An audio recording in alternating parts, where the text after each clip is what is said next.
नमस्कार मित्रों, मैं डॉक्टर राजकुमार हिंदी नवजीवन चैनल में पुनः आप लोगों का स्वागत करता हूं। बीए प्रथम वर्ष प्रथम सेमेस्टर के अंतर्गत रामचरितमानस अयोध्या कांड की हम लोग व्याख्या कर रहे हैं। राजा दशरथ और केकई का संवाद चल रहा है। इससे पहले हम वीडियो बना लिए हैं, अगर वह देख लेते हैं तो क्रमशः आपको काफ़ी अच्छे ढंग से समझ में आ जाएगा। आज का भी बड़ा मार्मिक प्रसंग है और राजा दशरथ प्रसंग वही रहेगा कि प्रस्तुत पद्यांश रामचरितमानस अयोध्या कांड से उद्धृत है, जिसके रचयिता गोस्वामी तुलसीदास जी हैं। यहाँ राजा दशरथ रानी केकई से विनय याचना कर रहे हैं कि राम के बिना मेरा जीवन अधूरा है। यदि राम वनवास जाते हैं तो निश्चित ही मैं काल के गाल में चला जाऊंगा। एक तरह से रानी केकई के सामने क्षमा याचना मांगते हैं, एक तरह से प्रार्थना करते हैं कि आप राम को वन मत भेजिए। दशरथ ये भी याचना करते हैं कि भरत अगर राजा बन जाते हैं तो उन्हें कोई आपत्ति नहीं है, लेकिन राम को वन मत भेजिए। देखिए कितना मार्मिक प्रसंग है। जिए मिन बरु बारी बिहीना, मनि बिनु फनिक जिए दुख दीना। कहु सुभायन छलु मन माही, जीवन मोर राम बिनु नाही। राजा दशरथ केकई से कहते हैं कि हे रानी, जिय मिन बरु वार विहीना।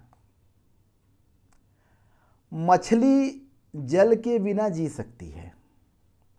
मिन माने मछली, वार विहीना जल के बिना जी सकती है। मणि बिनु फनिक, जो सर्फ है मणि के बिना भी दुख सहकर जी सकता है, लेकिन मैं स्वभाववश कर रहा हूँ, मेरे इस शब्द में कोई संदेह नहीं है। कहूँ सुभाय, मैं अपने स्वभाववश कर रहा हूँ, इसमें कोई छल नहीं है मेरे मन में। जीवन मोर राम बिन नाही, मैं राम के बिना जीवित नहीं रह सकता हूँ। मछली पानी के बिना जी सकती है, सर्फ मणि के बिना दुख सहकर जी सकता है, लेकिन हे रानी, मेरा स्वभाव आप जानती हैं, मेरे स्वभाव में कोई छल नहीं है। मैं राम के बिना नहीं जी सकता हूँ। समुझी देखू जिय प्रिया प्रवीणा, जीवनु राम दरस अधीना। सुनि मृद वचन कुमति अत जरई, मानहु अनल आहुति घृत परई। कहते हैं, हे रानी, समुझ देख जिय प्रिया प्रवीणा। हे प्रिय, हे रानी, तुम मुझे समझो, देखो, मेरा जीवन राम के दर्शन के अधीन है। जीवन राम दरस अधीना, मेरा जीवन राम के दर्शन के अधीन है। मेरा बिना मैं राम का दर्शन करके मेरा जीवन नहीं जिया जा सकता है। सुन मृद वचन कुमित अत जरई। अब रानी केकई जब ये मीठे वचन जो राजा दशरथ कहते हैं, उनके मीठे वचनों को सुनकर जो कुबुद्धि, जो कुमति रानी केकई के मन में है, रानी केकई, कुमुत मतलब रानी केकई, राजा के मधुर वचन को जल गई, मतलब क्रोध से जल गई, ठीक उसी तरह मनहु अनल आहुति घृत परई, जिस तरह किसी परई में, मतलब किसी मिट्टी के बर्तन में जल रहा होता है, उस आग में कोई घी डाल दे, उसी तरह इनके शब्द, राजा दशरथ के जो मधुर शब्द हैं, रानी केकई के क्रोध में आग डालने का काम कर रहे हैं, यानी घी में आग डालने का काम कर रहे हैं। फिर रानी केकई कहती है, कहई करू किन कोटि उपाया, यहाँ न लगही राउरी माया, देव की लेऊ अजसु करि नाही,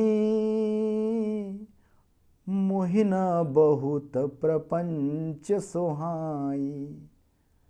अब राजा दशरथ के वात्सल प्रेम को नहीं देख रही हैं केकई। केकई सीधा कह रही हैं, कहऊ करहु किन कोट उपाया, हे राजा आप कितना भी उपाय कर लीजिए, कोट उपाय कर लीजिए, करोड़ उपाय कर लीजिए, लेकिन आपकी यहाँ माया, यहाँ न लगी है राउर माया, यहाँ आपका माया काम करने वाला नहीं है, आपका बस नहीं चलने वाला है। फिर स्पष्ट रूप से चेतावनी देते हुए कहती है कि देहु कि लेहु, या तो वचन को पूरा करिए, जो वचन दिए हैं उसको पूरा करिए, या तो लेहु अपजस करना, या तो अपजस लीजिए। अगर वचन को पूरा नहीं करते हैं तो समाज में अपजस फैलेगा कि रघुकुल का राजा दशरथ अपने वचन से परे हो गया। मोहिन बहुत प्रपंच शोभाई, आपका ये जो प्रपंच है ये मुझे शोभा नहीं दे रहा है। अब देखिए, एक तरह वात्सल्य प्रेम से राजा दशरथ अपनी बात कह रहे हैं, केकई का क्रोध उतना ही भड़क रहा है। फिर उसके बाद की लाइनें देखिए, कितनी अच्छी लाइनें हैं। रामू साधु तुम साधु सयाने, राम मातु भली सभी पहचाने, जस कौशल्या मोर भलता का, तस फलऊ नहीं देऊ करिसा का।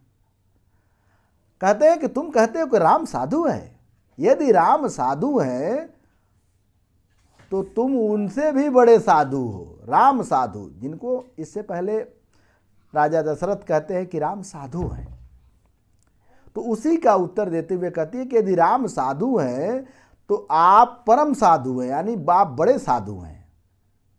और फिर आगे ये भी कहती है कि राम मातु भली सब पहचाना, मैं राम के माँ को भी अच्छी तरह जानती हूँ। मतलब रानी केकई को लगता है कि इसमें कौशल्या का भी हाथ है कि मेरे बेटे को गद्दी बढ़ जाए, क्योंकि इससे पहले सफाई दशरथ दे चुके थे कि इसमें कौशल्या जी का कोई योगदान नहीं है, मैं ही बड़ पुत्र होने के कारण राम को गद्दी देना चाहते हैं, राम तो साधु स्वभाव के हैं। उसी का उत्तर देते हुए कहती है कि राम साधु हैं तो आप परम साधु हैं, आप उससे भी बड़े साधु हैं, राजा दशरथ को कहती हैं। और कहते हैं कि राम माँ तू भली सब पहचाने, और राम के माता को मैं भली भांति पहचानती हूँ। जस कौशल्या मोर भलता का, जिस तरह कौशल्या ने मेरा भला देख रही थी, उसी तरह उनको भी मैं फल दूंगी। यानी सीधा सीधा यहाँ अर्थ ये है कि राम कौशल्या का भला नहीं होगा। देखिए कितना कठिन समय है। होत प्रातः मुनि भेष धरी, जो जन राम बन जाही, मोर मरनु राउर अपजस, नृप समझू मन माही। कितना कठिन, मतलब वह शब्द कहती है कि हे राजा दशरथ आप सुन लीजिए साफ साफ। वह कहती है साफ साफ सुन लीजिए कि यदि सुबह होत प्रताह मुनि भिष धरई, जो न राम बन जाही, अगर प्रातः काल राम मुनि के भेष धारण करके बन नहीं गए, मोर मरनु राउर, और तो मैं निश्चित ही आत्महत्या कर लूँगी, मर जाऊँगी, और यह अपजस हे राजा आपके ऊपर जाएगा। यदि राम बन नहीं गए तो आप मेरा मरा हुआ मुंह देखेंगे। साफ साफ सुन लीजिए कि मैं आत्महत्या कर लूँगी। एक तरह राजा दशरथ का वात्सल्य प्रेम, एक तरह रानी कैकेयी का क्रोध। क्रोध और वात्सल्य प्रेम का देखिए किस तरह यहाँ संवाद चल रहा है।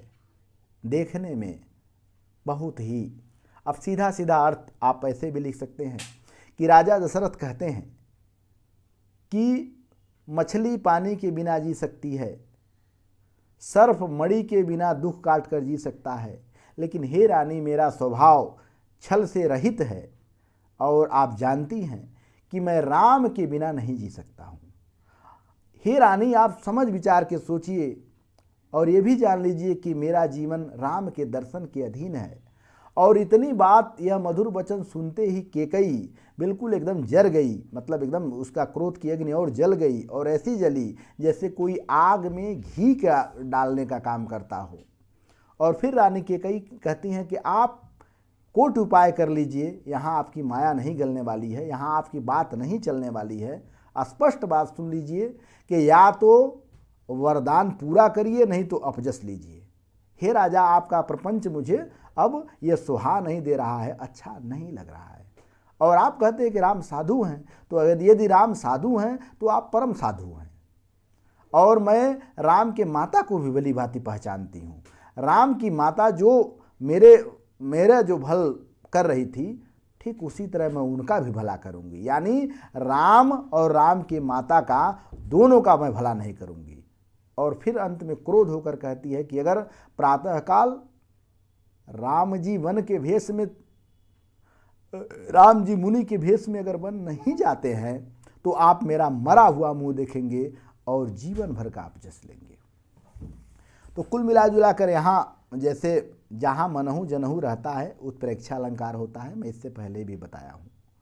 और यहाँ दृष्टांत अलंकार है, जैसे जिए बिन बार, मतलब सीधे सीधे बताया जा रहा है।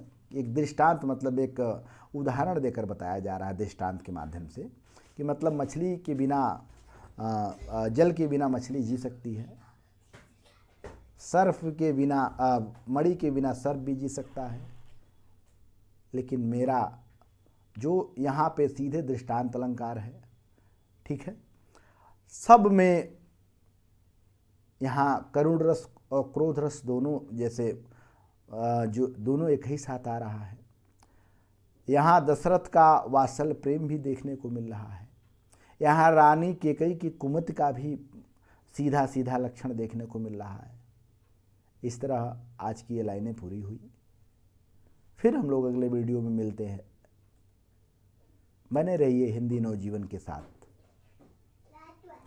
बहुत बहुत धन्यवाद, बहुत बहुत धन्यवाद।